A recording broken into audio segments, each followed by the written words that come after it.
मालवण देवबागमध्ये असा एक एक्सपिरियन्स आहे जो तुम्ही मिस केला तर ट्रिप इनकम्प्लीट आहे. नमस्कार मित्रांनो, मी अमोल खांडेकर.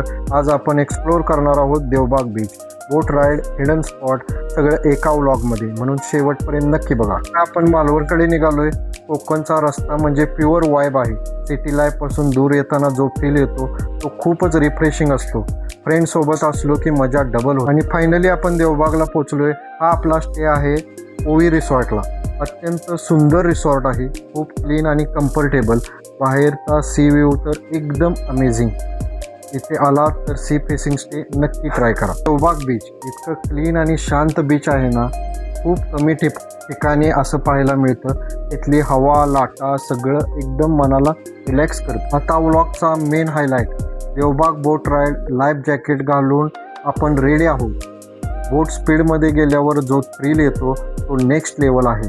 पाण्याचे स्प्लॅश आणि ते हवा, फुल ॲडव्हेंचर फील. हा आहे देवबागचा फेमस संगम. इथे रिव्हर आणि सी एकत्र येतात. हा व्ह्यू खरंच मेमरायझिंग आहे. एकदम शांतता आणि ब्युटी दोन्ही एकत्र. डॉल्फिन सर्च करत आहोत. थोडं पेशन्स लागतो, पण दिसले तर मोमेंट अनफॉर्गेटेबल आहे. वाव, आपण लकी आहोत. गोल्डन रॉक हे कोकणातील मालवण देवबाग परिसरातील एक प्रसिद्ध नैसर्गिक आकर्षण आहे. समुद्र किनाऱ्याजवळ असलेला हा मोठा सोनेरी छटा असलेला खडक, ज्यामुळे सूर्यप्रकाशात तो चमकतो आणि त्यामुळे त्याला गोल्डन रॉक असे नाव पडले आहे. आता समोर आहे ते ओल्ड लाईट हाऊस. हे लाईट हाऊस ब्रिटिश काळात बांधले होते. समुद्रात येणाऱ्या जहाजांना मार्गदर्शन करण्यासाठी याचा वापर केला जात होता. वेंगुर्ला बंदर परिसरात यापूर्वी महत्त्वाचा व्यापारी मार्ग होता, त्यामुळे या दीपगृहाला खूप महत्त्व होते. उंच टेकडीवरून अरबी समुद्राचे सुंदर दृश्य दिसते. सूर्यास्ताचे अप्रतिम दृश्य येथे पाहायला मिळते. फोटोग्राफी आणि रीलसाठी लोकप्रिय स्पॉट.